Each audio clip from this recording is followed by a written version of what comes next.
mais um tropeço, a chance de ver o Flamengo encostar no Campeonato Brasileiro e a necessidade de classificação nas Copas. Estamos falando da questão financeira do Verdão, o segundo clube mais rico do país, o Sporting de Portugal de olho no goleiro do Palmeiras. Flamengo e Palmeiras, como andam as contas dos times mais ricos do país, trago novidades importantes sobre o tema. O Palmeiras tentando algo quase impossível para a partida de volta da Libertadores. Sem perder tempo, pedir para deixar like, se inscrever no canal e ativar as notificações. Agora sim, bora começar o vídeo com aquele tradicional giro de notícias. Palmeiras não é o segundo clube mais rico do país, sim. Mas o Verdão de Leila Pereira andou gastando bastante e não tem conseguido tantas receitas com vendas de atletas. Até por isso, hoje, o Palmeiras tem como obrigação chegar pelo menos às semifinais da Copa do Brasil e da Libertadores da América. Mas o Verdão joga na quarta-feira no Paraguai contra o Cerro Porteño, precisando vencer para não ser eliminado nas oitavas de final da Libertadores. Em casa, empate 1-1. Um novo empate leva a decisão para pênaltis. É só importante lembrar que o Palmeiras vem numa sequência ruim. Além do empate contra o Cerro em casa, nesse sábado o Verdão saiu ganhando do Fluminense por 1-0, fez 2-1 e tomou a virada tendo perdido por 3-2. Resultado que vai permitir ao Flamengo, em caso de vitória contra o Mirassol, diminuir a distância de 6 para 3 pontos, com a observação de que o Flamengo ainda teria um jogo a menos. Só para completar, registrar que se o Palmeiras tropeçar na Copa do Brasil ou na Libertadores, vai precisar aumentar as receitas com vendas de atletas. Palmeiras que havia projetado para 2026 uma arrecadação com transferências de jogadores de 400 milhões de reais, só que ele conseguiu até agora apenas 126 milhões de reais. Para falar o português claro, se o Palmeiras cair para o Cerro Porteño na próxima quarta-feira, a tendência é que a Leila precise negociar em caráter de urgência jogadores titulares que ela vinha rejeitando propostas recentemente. Só para completar, registrar também a briga de Abel Ferreira, a discussão do Abel com o jornalista depois da partida no Maracanã. O jornalista fez uma pergunta longa, colocando um pouco da análise dele. O Abel não gostou e disse que esperava uma pergunta e não uma análise. Depois o jornalista fala: você está contente, satisfeito com o desempenho do Palmeiras? E o Abel admitiu que não, que o time está devendo. E você, o que pensa sobre a fase do Palmeiras? O Abel é o grande culpado? Tá na hora de encerrar o contrato do Abel? Use o espaço para comentário para deixar registrada a sua opinião. O Palmeiras sonha com algo muito difícil, o próprio Verdão tem consciência disso. O Palmeiras mandou a Conmebol um pedido de anulação do cartão vermelho recebido por Andrés Pereira. Cartão de fato para lá de absurdo no empate 1-1 contra o Cerro Porteño. Vocês devem ter visto a imagem. O Andrés tenta se livrar do adversário e dá um tapa na mão dele.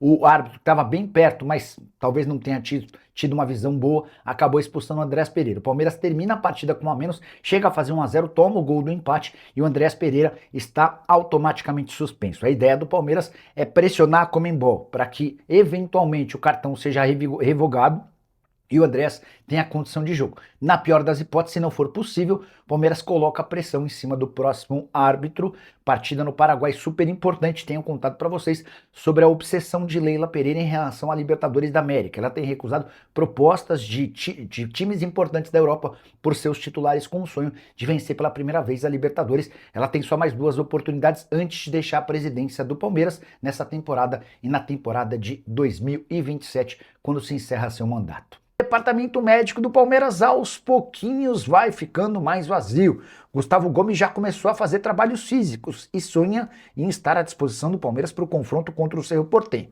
Se não couber a presença dele no jogo de ida nessa semana, o Gomes quer jogar contra o Cerro Porteño na volta semana que vem no Paraguai.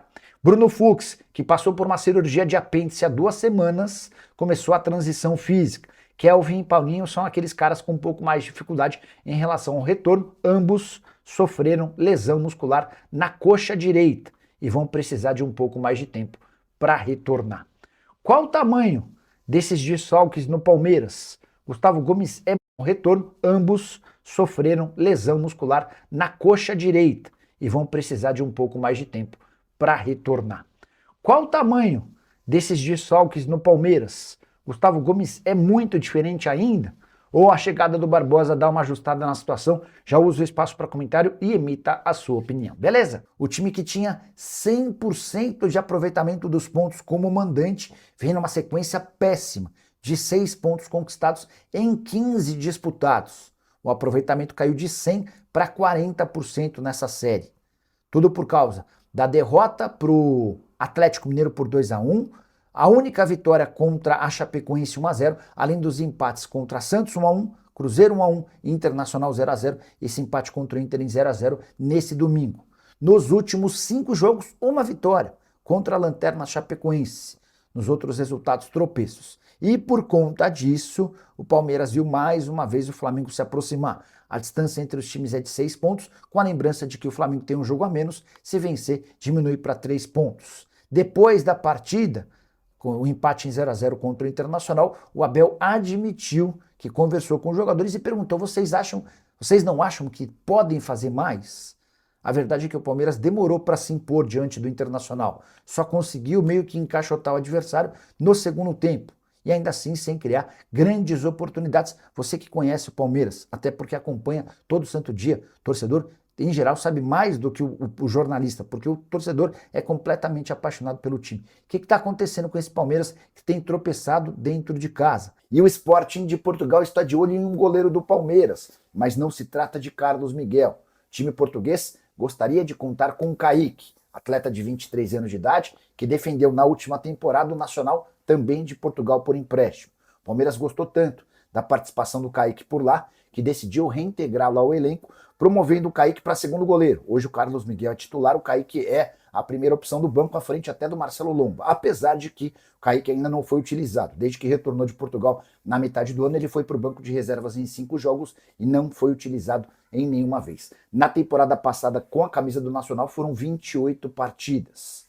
Só para completar, hoje o Kaique está avaliado em 2 milhões de euros e tem contrato com o Palmeiras até junho de 2030. Duvido que o Palmeiras aceite uma proposta baixa com cifras parecidas a essa, até porque se desfazer do Kaique, vai precisar contratar um outro goleiro, Lomba, que seria o reserva imediato, já vive os últimos momentos da carreira. E aí só mais um detalhe importante, nesse momento, o Carlos Miguel, que é o titular, vive seu momento de maior contestação com a camisa do Palmeiras. Ele tem falhado com alguma frequência, a última das falhas, a mais grave de todas, contra o Cerro Porteño, empate 1-1 no jogo de ida das oitavas de final da Libertadores. O Verdão vai precisar vencer o time paraguaio em Assunção na quarta-feira para passar as quartas de final. Se empatar, vai precisar levar a decisão nos pênaltis. Os dois clubes mais ricos da América do Sul têm uma diferença importante no que diz respeito à alavancagem. Bora explicar em detalhes essa história. Quero começar contando que o Flamengo teve receita na temporada passada de 2 bilhões e 100 milhões de reais contra 1 bilhão e 800 milhões do Palmeiras. Os dois melhores resultados do continente. Superávit do Flamengo de 336 milhões de reais, o do Palmeiras de 292 milhões, números estratosfericamente bons. A dívida operacional do Flamengo foi de 174 milhões, e aqui começam as diferenças mais gritantes. A dívida operacional do Palmeiras de 783 milhões de reais. Mas aqui vem o pulo do gato. O balancete do Flamengo aponta uma alavancagem de 14%, ou seja, o Flamengo comprometeu 14% da sua arrecadação anual com compromissos. Já o Palmeiras tem uma alavancagem de mais de 60%. Alavancagem é a relação entre receita e dívida. Diante desse cenário, você consegue perceber perfis diferentes em relação a se arriscar. Flamengo mais conservador, Palmeiras mais ousado, comprometendo mais de receitas com dívidas do que o Flamengo. É por isso também que muita gente cobra que o BAP, o presidente do Flamengo, seja mais ousado. E o Palmeiras pode ter mudanças na operação do seu estádio. O Nubank Park deve deixar de ter uma operação tocada pela W Torre para que o Banco BTG encaminhe o controle do dia a dia do estádio. E quando eu falo em dia a dia, eu me refiro a eventos, a palestras, a jogos, a shows, entre outras coisas. Importante registrar que lá atrás, quando o estádio foi construído, o Palmeiras tinha um acordo com a W Torre, mas em grave crise financeira, a W Torre em 2024 precisou vender uma dívida que tinha. Essa dívida acabou sendo comprada pela Enforce, que é a gestora de créditos do BTG.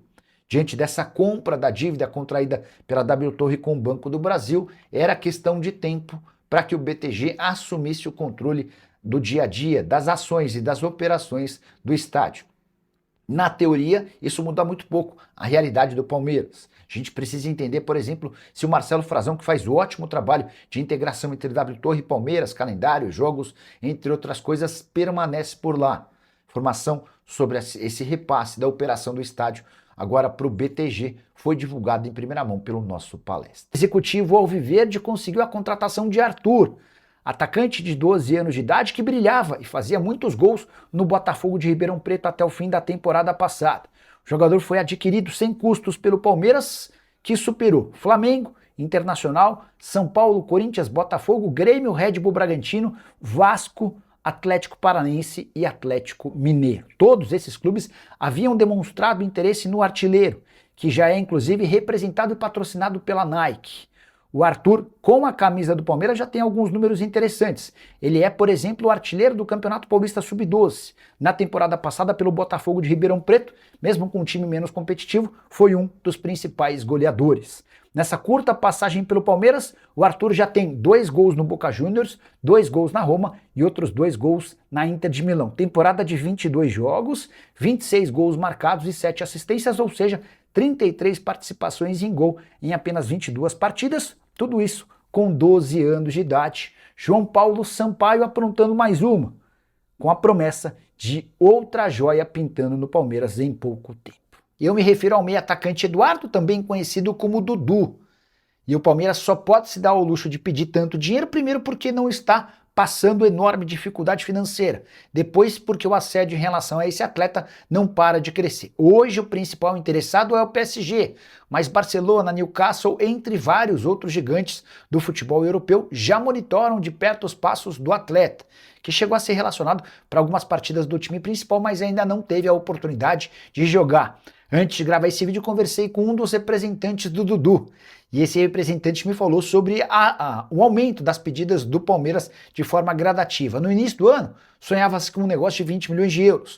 O Shakhtar se aproximou dessa proposta e o Palmeiras logo subiu para 25 milhões de euros. Depois 40 milhões de euros e a última pedida de 50 milhões de euros. Dudu, que tem contrato até janeiro de 2029 e multa de 100 milhões de euros. Só para completar o noticiário alviverde, registrar que a chance de demissão de Abel Ferreira é 0. E eu só estou trazendo essa informação porque nas últimas horas a Mancha Verde, a principal uniformizada do Palmeiras, emitiu uma nota pedindo a demissão do treinador português. Aquela promessa de Leila Pereira de que não venderia seus jogadores principais segue valendo. O negócio envolve Sorriso, atacante de 21 anos de idade que estava emprestado ao Avaí. Se você acompanhou o Palmeiras na Copa São Paulo de Juniores, vai se lembrar dele. No início desse ano, na Copinha, foram 7 jogos com 5 gols e 4 assistências. O atacante deixou excelente impressão e acabou sendo emprestado ao Avaí. Não era titular absoluto, mas tinha números razoáveis, 28 jogos, 3 gols e 3 assistências. A transferência foi para o Al Fateh da Arábia Saudita. A tendência é que o Palmeiras tenha ficado com um valor pequeno e deixado um percentual de uma venda futura para si, de olho na possibilidade de o Sorriso se valorizar. João Paulo Sampaio, gerente das categorias de base, costuma fazer com frequência esse expediente de negociar um atleta em definitivo, uma compensação financeira pequena ou sem participação em dinheiro, mas deixando um percentual de uma venda futura, e é o que ele chama de poupança do Palmeiras. Logo na frente, esse jogador é vendido e o Palmeiras arrecada dinheiro. Fala, meus palestrinas, muito obrigado pela sua companhia, espero que vocês tenham aí curtido as notícias. Fiquem à vontade aí para quem tá chegando agora, tá se inscrevendo no canal, tá bom? Esse canal tá na notícia todos os dias do Palmeiras, então já se inscreva, seja bem-vindo mais uma vez. Ativa o seu sininho de notificação também, é muito importante, assim você não fica de fora de nada que sai aqui do Palmeiras. E deixa o seu like, o apoio de vocês é muito importante pro crescimento do canal e a gente agradece demais, tá? Fique à vontade também para estar compartilhando esse vídeo com os amigos, tá? Que curte aí o Palmeiras. E com esse ato de apoio, o canal só tende a crescer cada vez mais, tá? Lembrando que os seus comentários do YouTube entende que o conteúdo está sendo relevante para todos e alcança mais torcedores do Palmeiras, ajudando assim o canal a crescer cada vez mais. Então a gente agradece a sua preferência e o apoio de todos. Muito obrigado, tamo junto, forte abraço, até o próximo vídeo. Valeu, palestra!